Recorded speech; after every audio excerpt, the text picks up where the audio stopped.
Bonjour et bienvenue dans cette nouvelle intervention. Donc, il s'agit du thème interculturel, à savoir comment réussir dans une entreprise allemande. Et là aussi, nous allons traiter d'un point plus particulier, comment réussir dans une entreprise allemande dans sa collaboration avec des Allemands. Et donc, comment se comporter avec son supérieur hiérarchique allemand quand on est français. Donc, si vous voulez poser des questions, c'est possible. En bas à droite de l'écran, vous avez un espace de chat. Alors, je ne répondrai pas de façon spontanée aux questions. C'est en fin d'intervention que je répondrai à celle-ci. Je vous remercie. Donc, nous allons parler d'une personne importante dans votre carrière dans une entreprise. C'est le fameux N+1. Alors, le supérieur hiérarchique allemand, qu'est-ce que c'est que cette bête-là en fin de compte? Comment comprendre son chef quand on est français en Allemagne? Qu'est-ce qu'il faut savoir sur le manager allemand? Est-il vraiment si différent du manager français? Alors en principe, ce qu'il faut retenir vraiment du manager allemand, c'est que c'est une personne qui doit être accessible et disponible pour ses équipes. C'est vraiment une grande différence par rapport au manager français, qui lui est vu comme une personne un petit peu sur un piédestal, une personne spéciale. Alors il faut savoir aussi qu'en Allemagne, on ne parle pas forcément proprement de hiérarchie. Certes, il y a une hiérarchie.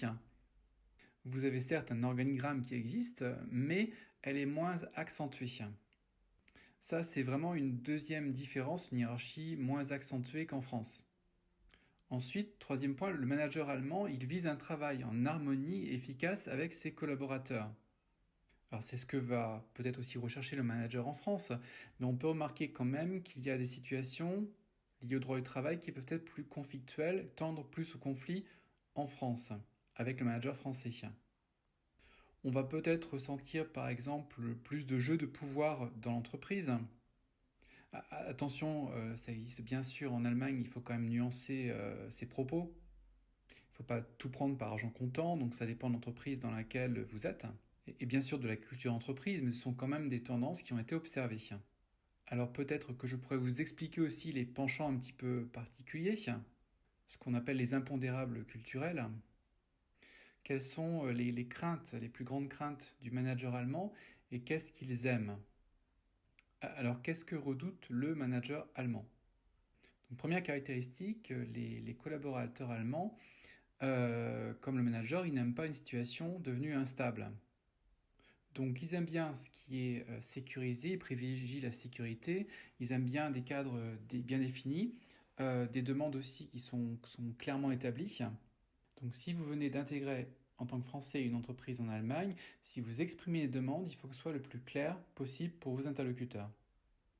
Deuxième point, ce que craignent aussi les managers, ce sont des interlocuteurs qui ne sont pas prévisibles.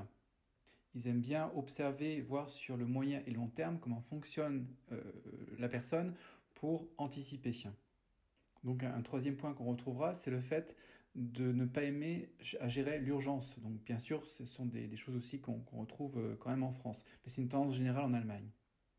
Donc on va vraiment essayer d'éliminer les risques d'imprévus, ce qu'on retrouve dans la systématisation des projets. Autre point, c'est l'échec. Ils craignent d'être responsables d'un échec. Donc le manager va chercher pour la réussite d'un projet des collaborateurs qui soient fiables et qui respectent les délais parce que l'échec est très mal vécu. Ça rejoint aussi l'idée que les Allemands aiment bien viser le long terme.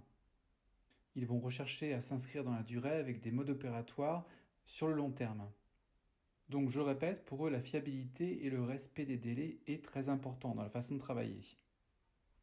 Donc pour travailler, ils vont avoir besoin d'un plan pour respecter les délais et d'un schéma qu'on va retrouver très souvent. C'est vraiment quelque chose d'essentiel pour pouvoir anticiper chaque étape du projet. Donc comme on l'a vu, on ne va pas prendre dans l'urgence une décision. On peut constater en Allemagne que le processus de décision est beaucoup plus long en Allemagne qu'en France. C'est ce qu'on a vu dans une autre intervention. Donc ça rejoint un petit peu ça.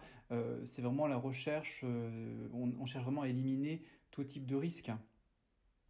C'est pour ça qu'ils vont essayer de schématiser, de systématiser assez rapidement tout projet, toute mission, tout événement. Ils aiment vraiment être le spécialiste et l'expert dans leur domaine avec une parfaite maîtrise des délais et du temps. Alors on est peut-être aussi moins dans l'émotion, c'est-à-dire d'un chef qui va réagir au feeling.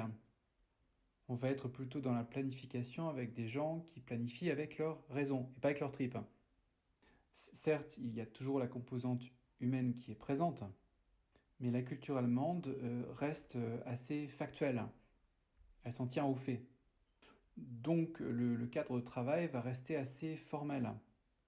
Ça peut paraître pour un Français qui ne connaît pas forcément la culture du travail allemande, ça peut être perçu comme le fait d'avoir affaire à des personnes froides, pas très chaleureuses, mais c'est vraiment une façon de travailler pour se montrer fiable et puis atteindre le respect des délais. Donc on va se tenir dans un cadre formel, tout simplement. Alors pour revenir à un autre aspect, pour formuler des demandes, donc il y a quelque chose qu'il faut souligner, c'est le fait vraiment de formuler des demandes qui sont claires. La clarté est nécessaire. Alors un conseil que je peux vous donner, c'est justement d'essayer de formuler, pour formuler de façon claire et explicite votre demande, vous pouvez passer par l'écrit justement. Donc les demandes claires sont très importantes dans le monde du travail à l'allemande, donc il faut vraiment essayer d'éviter à ce qu'il y ait des problèmes de compréhension qui se posent entre vous et votre manager. Donc je vous remercie pour votre écoute, pour cette intervention.